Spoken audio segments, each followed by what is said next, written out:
मध्य प्रदेश के सीधी जिले में 7 आदिवासी छात्राओं के साथ में रेप की घटना हुई। जब इस मामले की पड़ताल की गई तो पता चला कि आरोपी मैजिक वॉइस ऐप का इस्तेमाल करते थे और कॉलेज की महिला टीचर की आवाज़ में छात्राओं से बात करते थे। छात्राओं को स्कॉलरशिप के लिए डॉक्यूमेंट देने के नाम पर सुनसान जगह पर बुलाते थे और उसके बाद में उनके साथ में गलत काम करते थे। एआई का इस्तेमाल करके महिलाओं के खिलाफ जघन्य अपराध की ये दिल दहला देने वाली घटना टेक्नोलॉजी पर भी कई गंभीर सवाल खड़े करती है। और आज के दौर में आवाज़ के साथ में हेर फेर करना बहुत आसान हो गया है। गूगल प्ले स्टोर के ऊपर और ये एप्पल ऐप पर कई ऐसे एप्लीकेशन मौजूद हैं जिसमें कॉल करते वक्त आवाज़ बदली जा सकती है। इसके अलावा जो एआई है, आर्टिफिशियल इंटेलिजेंस, वॉइस क्लोनिंग के ज़रिए भी किसी की भी आवाज़ को बेहद सफाई के साथ में कॉपी किया जा सकता है। और यही वजह से वॉइस कॉल के ज़रिए स्कैम और साइबर क्राइम की घटना हो रही हैं और ये घटना यहाँ तक हो गई कि बलात्कार तक की घटनाएं अंजाम दे रहे हैं लोग। इसलिए आपको ये बहुत ज़रूरी है सचेत करना कि आखिर आपको क्या क्या सावधानी रखनी चाहिए।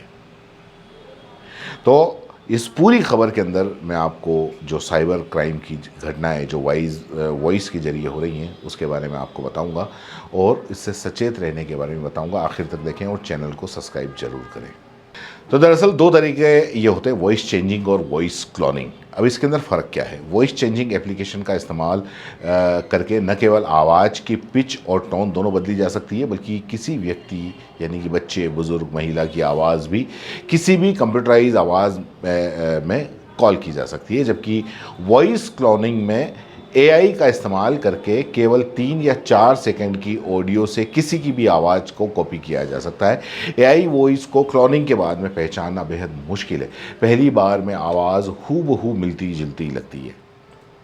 अब दूसरा ये कि जो cyber criminal voice changing app या वॉइस क्लोनिंग है, इनके ज़रिए लोग किस तरीके से ये जो साइबर अपराधी हैं ये लोगों को अपना शिकार बनाते हैं। तो वॉइस चेंजिंग टेक्नोलॉजी का इस्तेमाल करके किसी को भी स्कैम का शिकार बनाया जा सकता है। लेकिन पिछले कुछ मामलों में देखा गया है कि साइबर क्रिमिनल का प्राइमरी टारगेट टीनेजर्स, महिलाएं या बुज़ुर्ग होते हैं। अब एआई वॉइस क्लोन को पहचानने के कई तरीके हैं।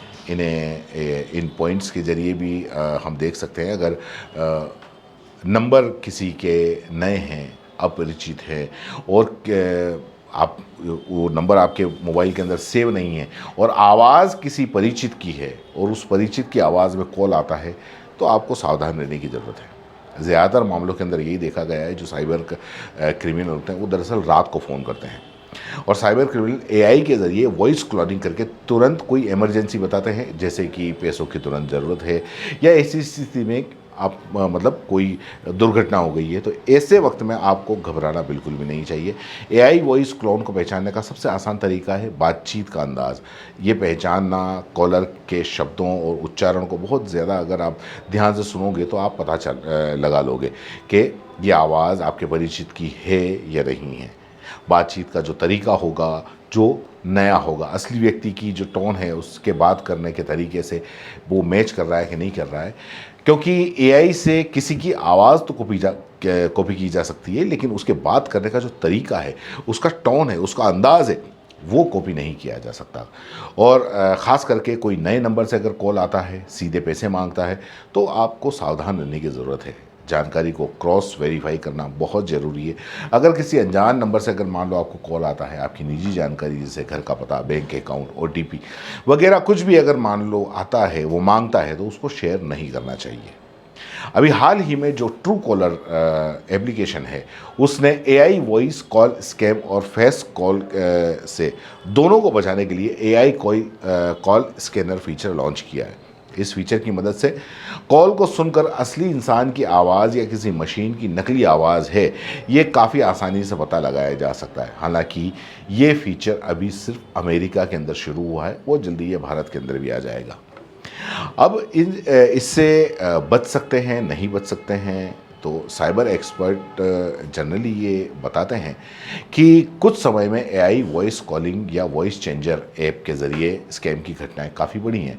इसका सबसे बड़ा कारण है कि इस तरह के ऐप्स और टूल्स बिल्कुल फ्री होते हैं, जिससे हैकर्स आसानी से किसी को भी इमोशनली ब्लैकमेल करके या लालच देकर अपने झांसे के अंदर वो फंसा लेते हैं। हमेशा ध्यान रहे कि किसी अनजान कॉल के आपको लालच में नहीं आना चाहिए। अगर कोई कॉल के ज़रिए डराने धमकाने का प्रयास करे तो आपको पास के ही पुलिस स्टेशन के अंदर बेखौफ जाके इसकी शिकायत करनी चाहिए। पिछले कई सालों के अंदर जो कुछ साल हैं उसमें साइबर क्राइम की जो घटनाएं हैं वो लगातार बढ़ रही हैं। साइबर क्रिमिनल हर रोज़ ठगी के रोज़ नए तरीके ईजाद कर रहे हैं। ऐसे में डिजिटल प्लेटफॉर्म पर बेहद सावधान और सतर्क रहने की ज़रूरत है। किसी अनजान या फर्जी नंबर से अगर मान लो आपके पास में कॉल आता है तो आपको www.cybercrime.gov.in पर शिकायत आपको दर्ज करानी चाहिए और इस पोर्टल पर दर्ज शिकायतों में साइबर क्राइम पुलिस द्वारा संज्ञान में ये लिया जाता है मामला। इसके अलावा साइबर क्राइम हेल्पलाइन जो टोल फ्री नंबर हैं 1930 यानी कि 1930, इस पर भी आपको शिकायत दर्ज कर लेनी चाहिए। फिलहाल के लिए इतना ही। आपको ये जानकारी कैसी लगी हमें ज़रूर बताएं। धन्यवाद। जय हिंद, जय भारत।